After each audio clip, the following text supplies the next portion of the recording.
This is chapter 14 of the miraculous journey of Edward Tulane. At first, the others thought that Edward was a great, good joke. "A rabbit?" the hobo said, laughing. "Let's chop him up and put him in the stew pot."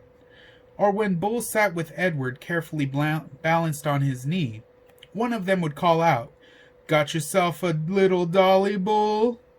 Edward, of course, felt a surge of anger at being referred to as a dolly. But Bull never got angry. He simply sat with Edward on his knee and said nothing. Soon the men became accustomed to Edward, and word of his existence spread. So it was that when Bull and Lucy stepped up to a campfire in another town, another state, another place entirely, the men knew Edward and were glad to see him. "Malone!" they shouted in unison, and Edward felt a warm rush of pleasure at being recognized, at being known. Whatever it was that had begun in Nellie's kitchen, Edward's new and strange ability to sit very still and concentrate the whole of his being on the stories of another became invaluable around the hobo campfire. "Look at Malone," said a man named Jack one evening. "He's listening to every dang word." "Certainly," said Bull. "Of course he is." Later that night, Jack came and sat next to Bull and asked if he could borrow the rabbit. Bull handed Edward over, and Jack sat with Edward upon his knee. He whispered in Edward's ear. "Helen," Jack said, "and Jack Jr., and Taffy, she's the baby. Those are my kids' names. They are all in North Carolina. You ever been to North Carolina? It's a pretty state. That's where they are. Helen, Jack Jr., Taffy. You remember their names, okay, Malone?" After this, wherever Bull and Lucy and Edward went, some tramp would take Edward aside and whisper the names of his children in Edward's ears. Betty, Ted, Nancy, William, Jimmy, Eileen, Skipper, Faith. Edward knew what it was like to say over and over again the names of those you had left behind. He knew what it was like to miss someone, and so he listened. And in his listening, his heart opened wide, and then wider still.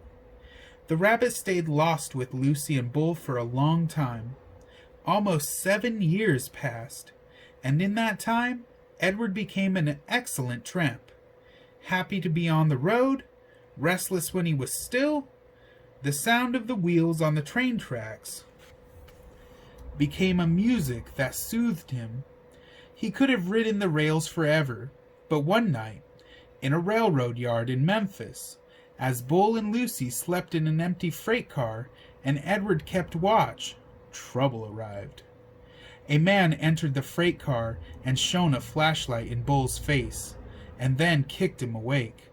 "You bum," he said. "You dirty bum. I'm sick of you guys sleeping everywhere. This ain't no motel." But Bull sat up slowly. Lucy started to bark. "Shut up," said the man. He delivered a swift kick to Lucy's side and made her yelp in surprise. All his life, Edward had known what he was, a rabbit made of china, a rabbit with bendable arms and legs and ears. He was bendable, though, only if he was in the hands of another. He could not move himself, and he had never regretted this more deeply than he did that night when he and Bull and Lucy were discovered in an empty railroad car.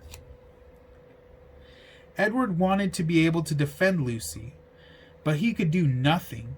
He could only lie there and wait. "Say something," said the man to Bull. Bull put his hands up in the air. He said, "We are lost."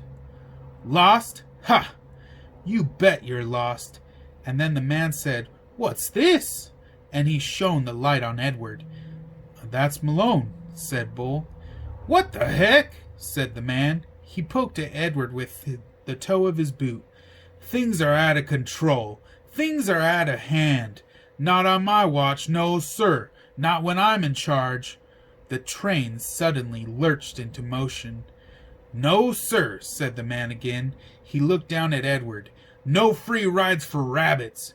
He turned and flung open the door of the rail car, and then he turned back. With one swift kick he sent Edward sailing out into the darkness. The rabbit flew through the late spring air. From far behind him he heard Lucy's anguished howl. "Aroo!" she cried. Edward landed with the most alarming thump, and then he tumbled and tumbled and tumbled down a long, dirty hill. When he finally stopped moving, he was on his back, staring up at the night sky. The world was silent. He could not hear Lucy. He could not hear the train. Edward looked up at the stars. He started to say the names of the constellations, but then he stopped. "Bull," his heart said. "Lucy."